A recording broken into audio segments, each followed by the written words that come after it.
नमस्कार दोस्तों, सीरियल आपकी नजरों ने समझा कि आज के एपिसोड में देखेंगे कि शोभित का रो रो कर बुरा हाल है। वो खुद को माफ नहीं कर पा रहा है, इस बात पर यकीन नहीं कर पा रहा है कि चार्मी उसको छोड़कर हमेशा के लिए चली गई है। वो अपने आप को संभाल ही नहीं पा रहा है, बार बार चार्मी को याद कर रहा है। इधर हम देखेंगे कि नंदिनी और दर्श अपने कमरे की ओर आते हैं। नंदिनी जल्दी से कमरे में जाती है और दरवाजा अंदर से लॉक कर लेती है। दर्श बाहर खड़ा है, कहता है नंदिनी क्या बदतमीजी है, दरवाजा खोलो, तुमने दरवाजा क्यों लॉक कर लिया। लेकिन नंदिनी नहीं खोलती है। दर्श बाहर से दरवाजा ठोक रहा है, पीट रहा है और गुस्सा आ रहा है उसे, वो फ्रस्ट्रेट हो रहा है। नंदिनी जल्दी से अपना बैग निकालती है और अलमारी से अपने कपड़े निकालकर उसमें रखने लगती है। अब वो यहाँ पर नहीं रहना चाहती। दर्श के साथ एक पल भी काटना उसके लिए बहुत मुश्किल हो गया है। तभी उसकी नज़र दर्श की तस्वीर पर पड़ती है। वो जाती है, उस तस्वीर को उठाती है। उसे लगता है क्या ये वही इंसान है जिससे उसने प्यार किया था। वो मनी मन कहती है कि दर्श साहब, कितने सपने देखे थे मैंने आपके साथ, कितना मैं प्यार करती थी। सोचा था आपके साथ 7 समुंदर पार पूरी दुनिया की सैर करूंगी, अंधेरे में भी 7 रंगों से मैं आपका परिचय कराऊंगी। 7 जन्म का वादा किया था मैंने आपका साथ निभाने का, लेकिन क्या पता था कि 7 दिन भी हम ये साथ नहीं निभा पाएंगे। इधर दर्श दरवाजे के बाहर खड़ा है, बार बार दरवाजा पीट रहा है, कहता है नंदिनी ये क्या बदतमीजी है, दरवाजा खोलोगी कि नहीं खोलोगी। नंदिनी कहती है कि 7 मिनट तो आप इंतजार कर सकते हैं ना, 7 मिनट के बाद मैं दरवाजा खोल दूंगी। दर्श कहता है कि व्हाट, वो वहां से चला जाता है। नंदिनी दर्श को नहीं छोड़ना चाहती, उसे बहुत दुख हो रहा है, लेकिन मन ही मन सोचती है कि इस तरह से अपमान भरी जिंदगी मैं रोज रोज नहीं जी सकती। ऐसी जिंदगी जीने से अच्छा मैं अकेली जी लूं, मैं अपने आप के लिए काफी हूँ। राजवी और विपुल ने एक सरप्राइज प्लान किया है दर्श और नंदिनी के लिए। उनके लिए एक गाड़ी डेकोरेट करवाई है और एक दूसरे रिजॉर्ट में एक हनीमून सूट बुक कराया है। राजवी कहती है जब से शादी हुई है मैं बीमार हो गई, तरह तरह की मुसीबतें आ गई और ये बिजनेस प्लान भी आ गए, तो इन दोनों को तो थोड़ा क्वालिटी टाइम स्पेंड करने का मौका ही नहीं मिला। इसलिए मुझे लगा कि इन दोनों के लिए ये सरप्राइज प्लान करती हूँ, देखेंगे ना तो खुश हो जाएंगे। विपुल कहते हैं और शोभित के लिए, कहती है उसके लिए एक और सरप्राइज प्लान किया है, लेकिन अभी मैं आपको नहीं बताऊंगी। शोभित बार बार चार्मी की आवाज सुन रहा है। चार्मी उससे कह रही है कि शोभित, मैं जानती हूँ कि जितना प्यार तुम अपने भाई से करते हो उतना प्यार मुझसे नहीं करते। अगर करते होते ना तो ये नहीं होता जो आज हुआ है। शोभित खुद को माफ ही नहीं कर पा रहा है। उसे लगता है कि उसने ही चार्मी का कत्ल कर दिया है। वो कहता है मैंने तुम्हें मार दिया चार्मी, ये सब कुछ मेरी वजह से हुआ है। तभी वहां पर दर्श आ जाता है और शोभित की आवाज सुन लेता है। कहता है शोभू तो यहाँ पर है ना। उसे विस्की की गंध भी आती है। वो कहता है शोभू तू अकेला बैठकर पी रहा है, क्या बात है, मुझे बुला लेता, हम दोनों साथ में बैठ के पीते। शोभित अपने कान से हेडफोन निकालता है, चार्मी की आवाज आ जाती है। दर्श को कहता है चार्मी की आवाज, ये तो चार्मी की कॉल है ना, क्या बात है मुझे बता तो सही। शोभित कहता है कि भाई आप सब कुछ तो जानते हैं, शादी वाली रात मैंने तो आपको सब कुछ बता दिया था। दर्श कहता है शादी वाली रात क्या बताया था मुझे, बता तो सही। शोभित कहता है सब कुछ तो बताया था भाई, कितनी बार बताऊंगा। दर्श कहता है शादी वाली रात तूने मुझे क्या बताया था, मुझे कुछ नहीं पता है। तभी एक वेटर दर्श से आकर कहता है कि नंदिनी मैम रिजॉर्ट के बाहर आपका वेट कर रही हैं, कह रही है जल्दी आइए, अर्जेंट है। वो कहता है उनसे कहो इंतजार करें। वो शोभित से बार बार पूछ रहा है। शोभित के मन में आता है कि भाई को क्या हो गया है, शादी होते साथ ये हर बात भूलने लगे हैं, इन्हें तो ये भी याद नहीं कि मैंने इनसे क्या कहा था। वो कहता है कि भाई आप जाइए, भाभी आपका इंतजार कर रही हैं, उन्होंने कहा है कि अर्जेंट है।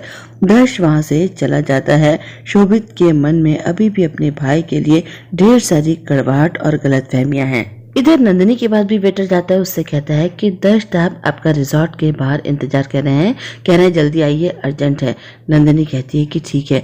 मनी मन सोचती है कि अब क्या चाहते हैं ये, जा तो रही हूँ मैं यहाँ से, लेकिन फिर भी जो कुछ भी कहना है सुन लेती हूँ और मैं भी चुप नहीं रहूंगी। वेटर को विपुल ने पैसे दिए हैं नंदिनी और दर्श दोनों को बाहर बुलाने के लिए। उन्हें लगता है कि उनका सरप्राइज देखकर दोनों बहुत खुश हो जाएंगे। दर्श रिजॉर्ट के बाहर आता है, नंदिनी को आवाज दे रहा है। मनी मन सोच रहा है कहीं नंदिनी मुझे छोड़कर तो नहीं जा रही।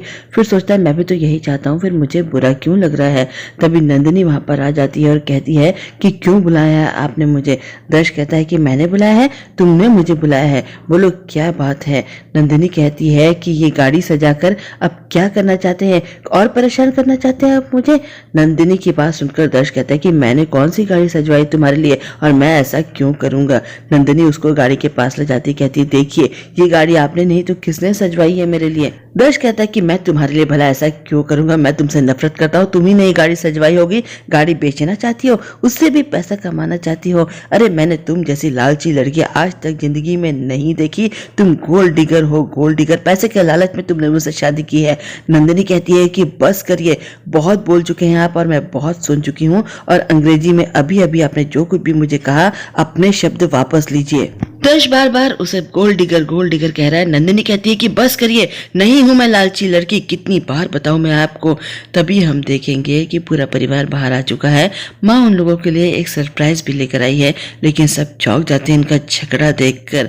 नंदिनी कहती है कि शादी में कितने बड़े बड़े वादे किए थे ना आपने मुझसे, और मैं भी बादलों में उड़ने लगी थी। मुझे लगता था कि मेरा पति मुझसे बहुत प्यार करता है, लेकिन कितना गलत सोचती थी मैं। अरे शादी होते साथ सारे वादे सारे कस्में खिड़की से कूद के बाहर निकल चुके हैं, और आपने अपना ही श्राद्ध किया था ना पुराने दर्श का, बिल्कुल ठीक किया था। आप वो इंसान है ही नहीं जिससे मैंने प्यार किया था। प्यार किया था मैंने, प्यार के लिए शादी की है, पैसे के लिए शादी नहीं की है। आप तो कोई और इंसान है, और मैं इस इंसान के साथ नहीं रह सकती। इस इंसान को तो मैं जानती ही नहीं हूँ। आप तो एक जल्लाद की तरह बिहेव करते हैं, कभी मुझे बाथरूम में बंद कर देते हैं, कभी मुझे उबलता हुआ सूप पीने को कहते हैं। अरे कितना टॉर्चर सहूंगी, मैं नहीं सह सकती ये सब कुछ। दर्श कहता है कि मेरी सबसे बड़ी भूल है जो मैंने तुमसे शादी की। अरे तुम 11,000 की टीवी के लिए अपनी जान खतरे में डाल सकती हो, तभी मुझे समझ जाना था कि कितनी लालची कितनी मेटलिस्टिक लड़की हो तुम। पता नहीं कैसे मैं तुम्हारे प्यार के जाल में फंस गया और मैंने अपनी जिंदगी बर्बाद कर ली। नंदिनी कहती है कि 11,000 की टीवी के लिए मैंने अपनी जान खतरे में नहीं डाली थी, अपनी बहन की खुशियों के लिए डाली थी, और मैं आज भी ऐसी ही हूँ। किसी अपने की खुशियों की कोई बात आए ना तो मैं तूफान से भी लड़ सकती हूँ, मैं उसकी भी परवाह नहीं करती। सारा परिवार ये झगड़ा सुनकर हैरान है। नम्रता अपनी माँ से कहती है कि देख लिया ना माँ, मैं जानती थी ये एक दिन होके रहेगा।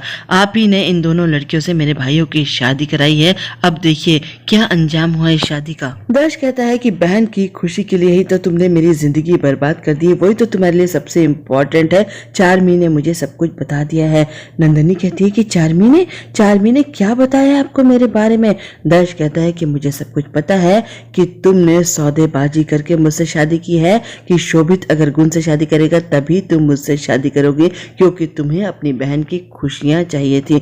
नंदिनी हैरान रह जाती है, कहती है ये आप क्या कह रहे हैं, मैंने ऐसा कुछ नहीं किया है। लेकिन दर्श मानने को तैयार ही नहीं है। राजवी भी ये सारी बातें सुनकर हैरान रह जाती है, क्योंकि सौदा तो हुआ था, लेकिन उसके और वनलता के बीच में नंदिनी तो इन सब के बीच में कहीं थी ही नहीं। और वो ये सोचकर भी हैरान है कि क्या शोभित की जिंदगी में कोई और लड़की थी, शोभित ने मुझे कभी बताया क्यों नहीं। बस आज का एपिसोड यहाँ पर खत्म हो जाता है। कल हम देखेंगे कि राजवी दर्श से कहती है कि सौदा हुआ था लेकिन मेरे और वनलता के बीच में, और मुझे नहीं पता था कि शोभित की जिंदगी में कोई और लड़की है, उसने मुझे नहीं बताया था। दर्श ये सुनकर हैरान रह जाता है, लेकिन नंदिनी कहती है कि मैं आपके साथ एक पल भी नहीं रह सकती हूँ। आज के लिए बस इतना ही, कल फिर मिलते हैं। आप मेरे चैनल को लाइक करें, शेयर करें, सब्सक्राइब करें। मैं चलती हूँ, बाय।